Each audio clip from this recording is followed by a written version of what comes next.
No ar, a sua rádio de bolso, a rádio no seu celular. Olá, ouvintes, começando mais um programa Rádio de Bolso, hoje, terça-feira, 6 de fevereiro de 2024. Eu sou Djair Galvão e o primeiro destaque de hoje é o seguinte: o Jornal Globo trouxe uma matéria interessante no último domingo, dia 4, que chama muito a atenção pelo seguinte motivo: mortes por câncer de pulmão mais do que dobraram em pouco mais de 20 anos no Brasil. A matéria se baseou no levantamento feito por uma organização da sociedade civil a partir de dados do próprio Ministério da Saúde. E diz o seguinte, em 2022, quase 30 mil brasileiros perderam a vida por conta do câncer de pulmão, um crescimento de 101% em comparação aos dados registrados no ano de 2000. As principais causas, segundo o estudo, são o tabagismo e os diagnósticos tardios do câncer de pulmão, no caso, né? Os especialistas alertam que não existem níveis seguros para o uso de cigarros por causa da nicotina, inclusive os chamados vapes ou vapes, né, como alguns chamam, os chamados cigarros eletrônicos, essa coisa aí que está na moda, que atrai um número cada vez maior de jovens, com a ideia de que estão apenas jogando uma fumaça saborizada, uma fumaça, né, com esses aromas, mas no fundo um alto teor de nicotina e correndo esse mesmo risco de aumentar, no caso aí, nesse caso de saúde pública grave, que é a morte por câncer de pulmão, que vem crescendo assustadoramente nessas últimas décadas aqui no Brasil. Nosso primeiro destaque do seu rádio de bolso. Agora, o segundo é o seguinte, tem a ver com a educação e tem a ver com a internet, com as redes, né?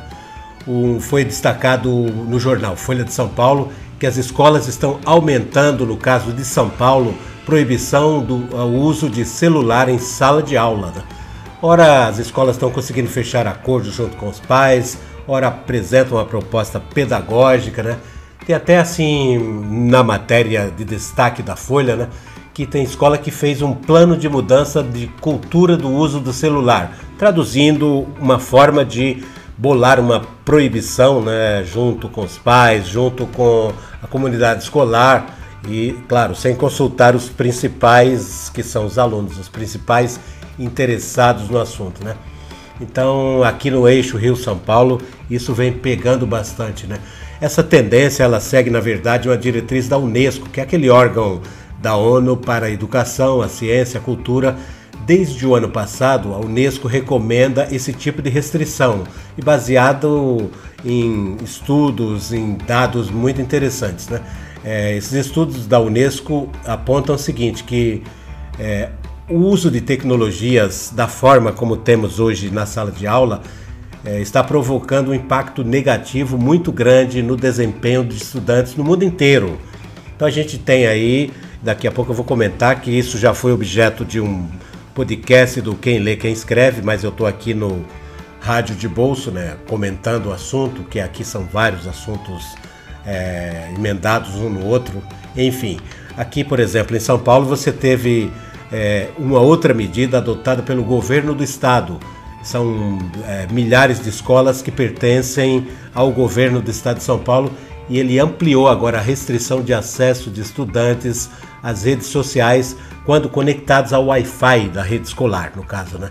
No Rio de Janeiro já tem uma outra medida tomada pela prefeitura, um decreto do prefeito Eduardo Paes, no Rio de Janeiro, na cidade do Rio de Janeiro, né? Proibiu o uso de celular até mesmo durante o recreio dos estudantes da rede municipal de ensino. Vários países da União Europeia, países muito conhecidos, e vários países da Europa vêm adotando posturas mais agressivas, mais incisivas em relação a essa questão.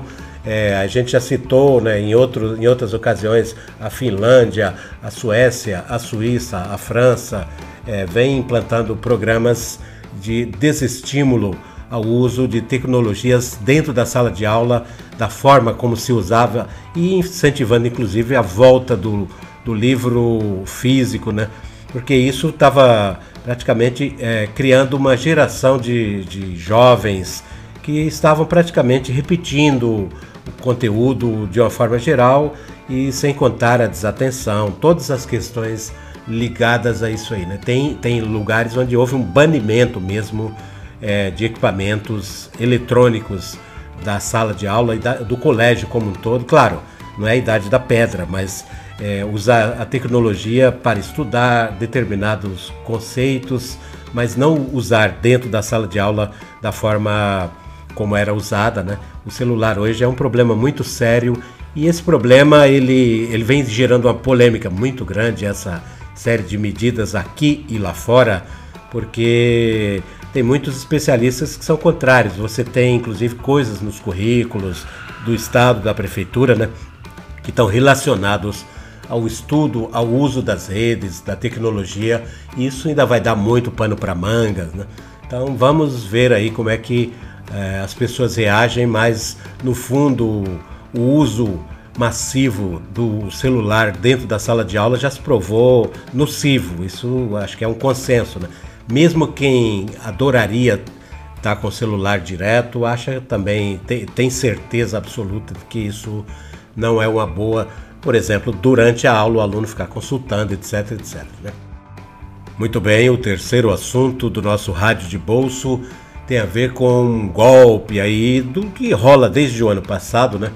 Que envolve aquela empresa, a famosa empresa 123 Milhas, o site lá, uma empresa que vendia passagens muito baratas. Então você podia passear em Nova York com R$1.000, R$2.000, era um negócio meio milagroso demais, né? E muita gente caiu nesse golpe, milhares, centenas de milhares de brasileiros, né?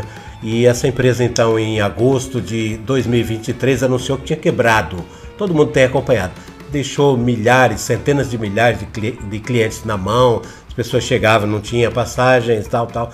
E depois essa empresa terminou então esse grupo, que é de 3 grandes empresários aí, um grupo aí que é bilionário. O povo tem muito dinheiro, mas de uma hora para outra o negócio desandou aí, né?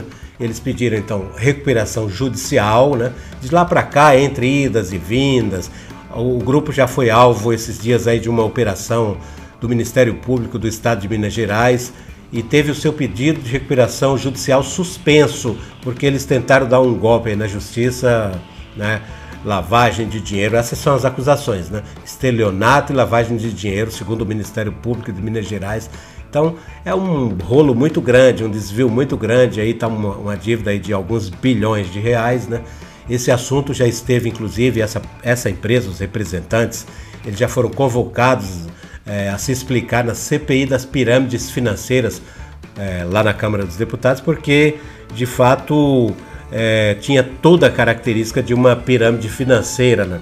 Juntava um grupo muito grande que ia pagando os outros que eles iam deixando de cobrir, aquela coisa das pirâmides, né, que tem envolvendo bitcoins, etc e tal. Então tá aí rolando ainda o grande escândalo da 123 Milhas, esse golpe magnífico aí dado no mercado de passagens aéreas no Brasil, né, que por sinal tá esperando aí uma grande ajuda, né, a área das empresas aéreas está esperando aquela grande ajuda do governo federal que está para sair ainda, né? Agora, aproveitando esse assunto de golpe, falando aqui, né? Eu vou falar de um outro golpe, mas é um golpe, digamos, internacional, né? Foi um golpe aí utilizando a tecnologia Deepfake. Daqui a pouco eu explico um pouquinho, simplificando, todo mundo consegue. Foi um golpe sofisticado praticado por um grupo contra uma empresa multinacional situada em Hong Kong. Os caras deram um golpe de 26 milhões de dólares, aproximadamente 126 milhões de reais. E como é que foi esse golpe então? Eles utilizaram a tecnologia do deepfake, que nada mais é do que um mecanismo da inteligência artificial. Então é um algoritmo, né? Que utilizando esse algoritmo você pode trocar rostos de pessoas em fotos, em vídeos, simular, sincronizar movimentos labiais que possibilitem o uso da voz e da imagem de pessoas reais em situações irreais. E foi exatamente isso que esse grupo fez lá em Hong Kong. pegou um funcionário desavisado, né? Montou uma estrutura e como é que funcionou assim? Eles reuniram virtualmente um grupo se passando, né? Olha só que loucura. Esse grupo aí montou uma reunião virtual, pegou um funcionário dessa multinacional lá em Hong Kong, né? E esse grupo, então, eles se passaram, as pessoas desse grupo, eles se passaram por diretores financeiros e membros da direção da empresa. Somente o cara que foi lesado é que era real na história, né? Porque todo o restante que estava na suposta reunião era uma montagem, era tudo deepfake. Era fake, mas se chama deepfake exatamente por causa dessa tecnologia. Então, é uma coisa que vem mexendo aí com o judiciário, vem mexendo com a internet, vai ser um assunto polêmico aí, mais ainda, para as eleições municipais deste ano, né? Portanto, então já tem golpe na praça internacional, né? E logo logo você vai ver os golpes de WhatsApp, golpes de Pix e tudo mais, o pessoal utilizando essa tecnologia deepfake, que simula, por exemplo, a voz de uma pessoa fazendo um pedido e a pessoa do outro lado vai pensar exatamente, porque vai reconhecer a voz. Então, um mecanismo que ele consegue criar uma simulação muito próxima da realidade, né? E é exatamente isso. Bom, nosso programa de hoje vai terminar com uma dica super interessante de um livrinho lindo, maravilhoso, que eu tenho aqui, que se chama A Turma do Sítio na Semana de 22. Lembrando que agora no mês de fevereiro, né, foi a Semana de 22 ocorreu no ano de 1922, aqui na cidade de São Paulo, no Teatro Municipal, de 13 a 17 de fevereiro de 22, portanto, a Semana de Arte Moderna. Então esse livrinho se chama A Turma do Sítio na Semana de 22, de autoria da Márcia Camargos, pesquisadora, jornalista, uma pessoa que pesquisa a cultura brasileira, autora de vários livros, inclusive em coautoria dela tem um livro muito famoso que é Monteiro Lobato, Furacão na Botocúndia, né? Ganhou prêmios e tal. Então é sobre o pai da literatura infantil brasileira, que é o Monteiro Lobato. Ela escreveu também. E neste livrinho muito interessante, ela faz então a Turma do Sítio, a Emília, né, o Visconde de Sabugosa, Narizinho, todo mundo passear na Semana de 22, realizada no Teatro Municipal de São Paulo, ali em fevereiro de 1922. Bacana, super interessante. Aí é que ela simula, né? Tem ilustrações e tem fotografias. O encontro da Emília e da Turma do Sítio com Mário de Andrade, com Oswald de Andrade, com Victor Brecheret, com Anita Malfatti, enfim, com toda aquela turma lá, né? Muito, muito legal, muito bacana, né? Tia Anastácia, Pedrinho, Narizinho, todo mundo encontrando os personagens da família, da Semana de Arte, a Turma do Sítio, encontrando, né, o pessoal na Semana de Arte 22. Então, a Turma do Sítio na Semana de 22, uma aventura modernista da Márcia Camargos, um livrinho publicado pela editora Globo, que eu recomendo bastante.